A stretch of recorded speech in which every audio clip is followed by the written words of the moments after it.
Hello बच्चों, कैसे हैं आप सब। आई होप आप अपने पेरेंट्स के साथ घर पर अच्छे से स्वस्थ और प्रसन्न होंगे। बच्चों, आपको अपना ख्याल रखने के साथ साथ अपनी पढ़ाई का भी ध्यान रखना है और कोई भी किसी तरह की लापरवाही नहीं करनी है। अपना काम प्रॉपर में करेंगे, रीडिंग अच्छे से करेंगे, अपने क्वेश्चन आंसर करेंगे, बुक फिल करेंगे, तो कोई भी आपको काम अपना नहीं छोड़ना है। ठीक है बच्चों। तो इस बार जो आपका क्लास 7th का एनुअल पोर्शन है उसमें आपके 3 चैप्टर्स हैं और वो चैप्टर हैं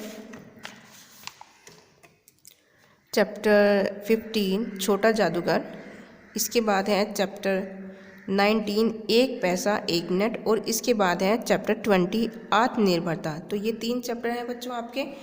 तो इनमें से आज हम जो पढ़ने जा रहे हैं वो है हमारा चैप्टर 15 छोटा जादूगर। तो जल्दी से अपनी बुक निकाल लीजिए। पेज नंबर है 112, तो पेज नंबर 112 निकाल लीजिए। 112।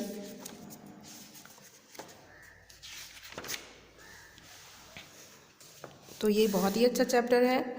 इस चैप्टर में एक बच्चे के बारे में बताया गया है, छोटा जादूगर। तो जिन बच्चों पर जल्दी जिम्मेदारी आ जाती है वो अपने बचपन में ही क्या हो जाते हैं, जल्दी बड़े हो जाते हैं, समझदार हो जाते हैं। ये इस कहानी के राइटर कौन है? इस कहानी के राइटर हैं जयशंकर प्रसाद। तो इसमें उन्होंने एक बालक के साहस के बारे में और मातृ सेवा के गुणों को दर्शाया है।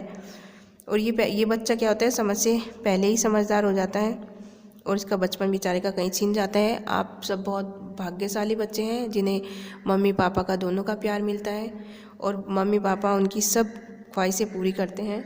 केवल आपको एक चीज़ कहते हैं, पढ़ने के लिए। ठीक है, तो वो आपके लिए बहुत ज़रूरी है। अपनी स्टडी को कभी पीछे ना छोड़ें, समय का सदुपयोग करें। ठीक है बच्चों। तो इसमें चैप्टर में छोटे जादूगर के बारे में बताया गया है। जो लेखक है एक जगह जाता है जहाँ मेला लगा हुआ है, तो वहाँ उसे वो बच्चा दिखता है। कार्निवल के मैदान में बिजली जगमगा रही थी, हंसी और विनोद का कलनाद गूंज रहा था। मैं खड़ा था उस छोटे फुहारे के पास जहाँ एक लड़का चुपचाप शरबत पीने वालों को देख रहा था। उसके गले में फटे कुर्ते के ऊपर से एक मोटी सी सूत की रस्सी पड़ी थी और जेब में कुछ ताश के पत्ते थे। उसके मुंह पर गंभीर विषाद के साथ धैर्य की रेखा थी। मैं उसके ओर न जाने क्यों आकर्षित हुआ। लेखक बता रहा है कि जैसे मैंने उस बच्चे को देखा तो मैं अचानक से उसकी सूरत को देखकर, उसके हाव भाव को देखकर उसकी ओर आकर्षित हो गया और मैंने पूछा, तुमने इसमें क्या देखा? तो वह बोला, मैंने सब देखा। यहाँ चूड़ी फेंकते हैं, खिलौने पर निशाना लगाते हैं, तीर से नंबर छेदते हैं। मुझे तो खिलौने पर निशाना लगाना अच्छा मालूम हुआ। जादूगर तो बिल्कुल निकम्मा है, उससे अच्छा तो ताश का खेल मैं ही दिखा सकता हूँ। उसने बड़ी प्रलग्नता से कहा। उसकी वाणी में कहीं रुकावट न थी। मैंने पूछा, और उस पर्दे में क्या है? वहाँ तुम गए थे? तो उसने उसने बड़ी प्रलग्नता से कहा, यानी कि उसने बड़ी चंचलता से ये सारी बातों का जवाब दिया। ठीक है, नहीं, वहाँ मैं नहीं जा सका, टिकट लगता है। तो जब जादूगर ने पूछा कि तुम उस पर्दे के पीछे गए हो, तो उसने कहा, नहीं, मैं वहाँ नहीं जा सकता क्योंकि वहाँ का टिकट लगता है। मैंने कहा, चलो मैं वहाँ पर तुमको ले चलूँ।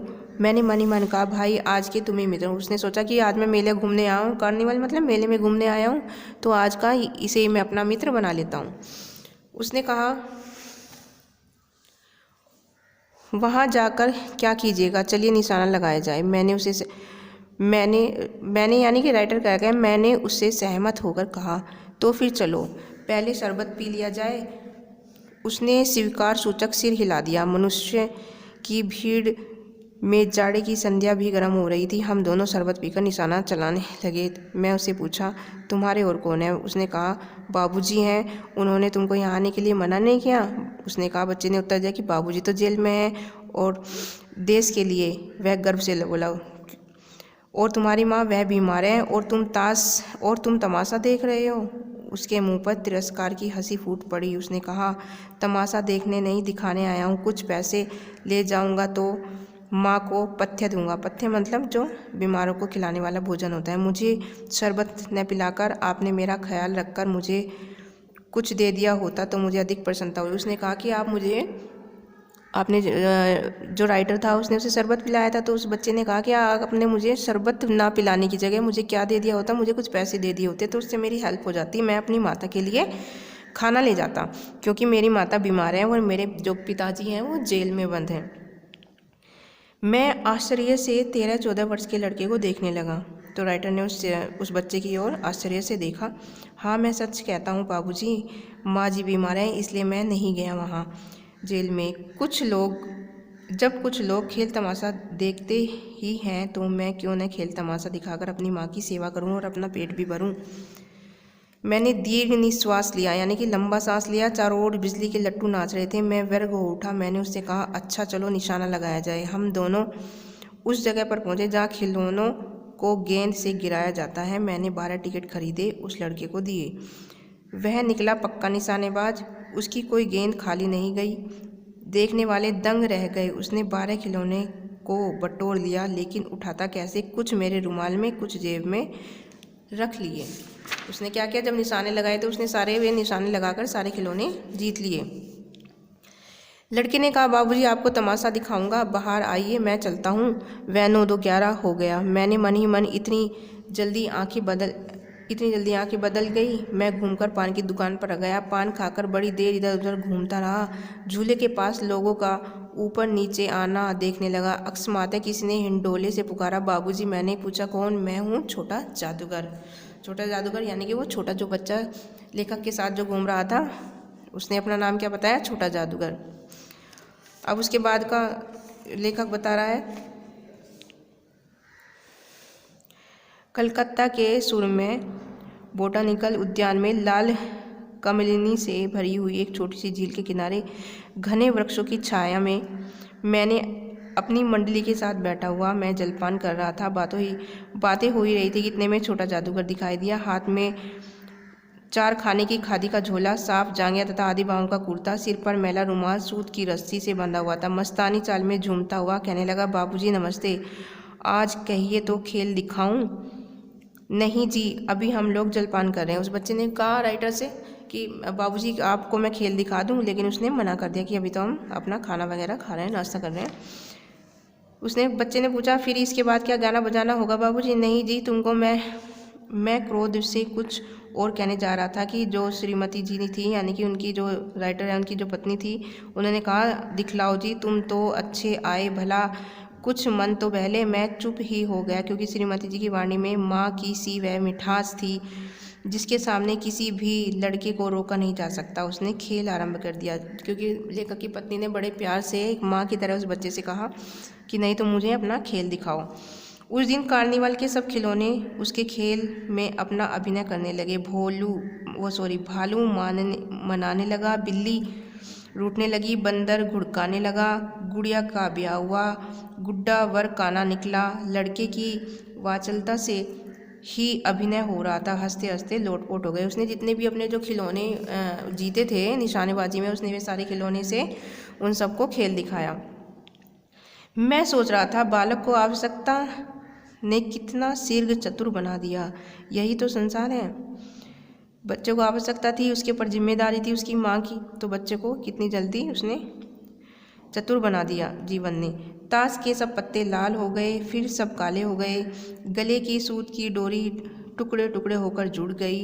लट्टू अपने आप नाच रहे थे। मैंने कहा, अब हो चुका, अपना खेल बटोर लो, हम लोग भी अब जाएंगे। श्रीमती जी ने धीरे से उसे 1 रुपया दे दिया। वह उछल पड़ा। मैंने कहा, लड़के, छोटा जादूगर कहिए, यह मेरा नाम है, इसी से मेरी जीविका है। मैं कुछ बोलना ही चाहता था कि श्रीमती जी ने कहा, अच्छा तुम 1 रुपये से क्या करोगे? जो राइटर की जो पत्नी थी उसने उस छोटे जादूगर से पूछा कि जो मैंने आपको ये 1 रुपया दिया है तुम इससे क्या करोगे? तो उसने कहा, पहले भरपेट पकौड़ी खाऊंगा, फिर एक सूती कंबल लूँगा। मेरा क्रोध अब लौट आया। मैं अपने पर बहुत क्रुद्ध होकर सोचने लगा, ओह कितना स्वार्थी हूँ मैं। उसके 1 रुपया पाने से पर मैं ईर्ष्या करने लगा था। वह नमस्कार करके चला गया। हम लोग लता कुंज देखने के लिए चल पड़े। उधर राइटर अपनी जहाँ उसे घूमना था वहाँ चले गए और वो जो था छोटा जादूगर वो भी अपने रास्ते चला गया। उस छोटे से बनावटी जंगल में संध्या साय साय करने लगी। अस्ताचलगामी यानी कि अस्त होते हुए सूर्य की अंतिम किरण वृक्षों की पत्तियों में विदाई ले रही थी, यानी कि शाम का समय हो गया था। शांत वातावरण था। हम लोग धीरे धीरे मोटर से हावड़ा की ओर आ रहे थे। रह रहकर छोटा जादूगर स्मरण हो आता था। सचमुच वह एक झोपड़ी के पास कंबल कंधे पर डाले खड़ा था। मैंने मोटर रोककर उससे पूछा, तुम यहाँ कहाँ? मेरी माँ यही है न? अब उसे अस्पताल वालों ने निकाल दिया है। मैं उतर गया। उस झोपड़ी में देखा तो एक स्त्री चीथड़ों से लदी हुई काँप रही थी। जो लेखक है वो उसके कहने से झोपड़ी में देखता है तो वहाँ क्या थी, उसकी माँ जो थी, यानी कि चीथड़ों से यानी कि फटे पुराने कपड़े उस पर थे और वो ठंड के मारे काँप रही थी।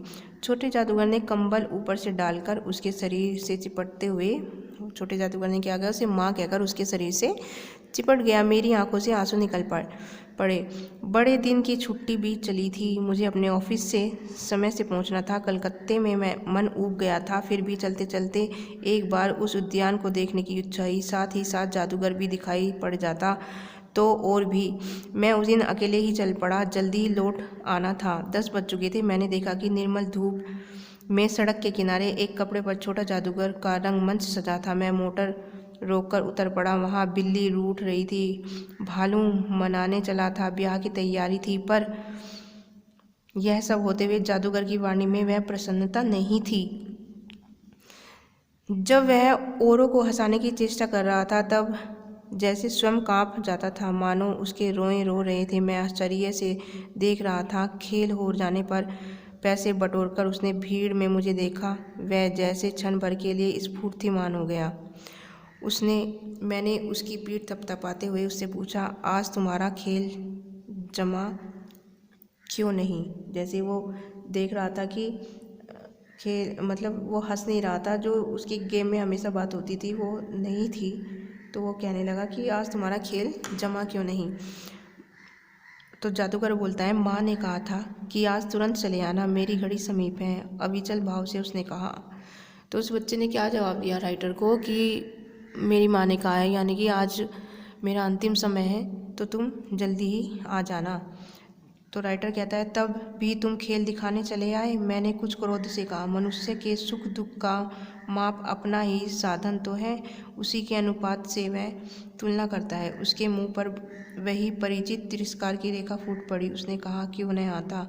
और कुछ अधिक कहने में जैसे वह अपना अपमान का अनुभव कर रहा था। क्षण भर में मुझे अपनी भूल मालूम हो गई। उसके झोले को यानी उसके थैले को गाड़ी में फेंककर उसे भी बैठाते हुए मैंने कहा, जल्दी चलो। मोटर वाला मेरे बताए पथ पर चल पड़ा। कुछ ही मिनटों में हम झोपड़ी के पास पहुँचे।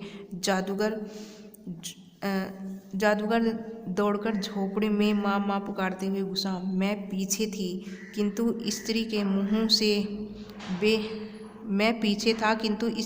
से बे निकलकर रह गया।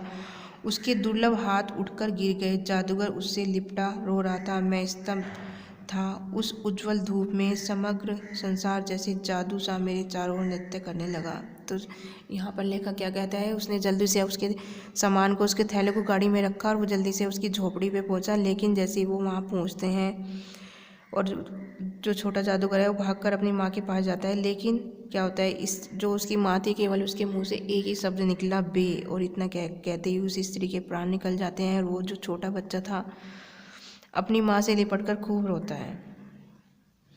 तो देखा बच्चों, आप छोटे से बच्चे के ऊपर कितनी जिम्मेदारियाँ आ गई थी उसकी, और वो बेचारा अपनी माँ की इतनी तबीयत खराब होने के बाद भी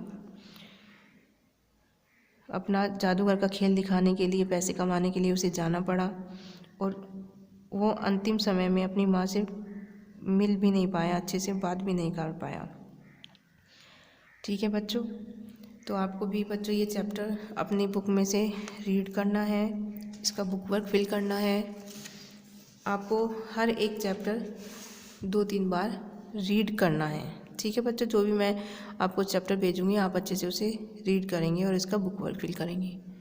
thank you, have a nice day.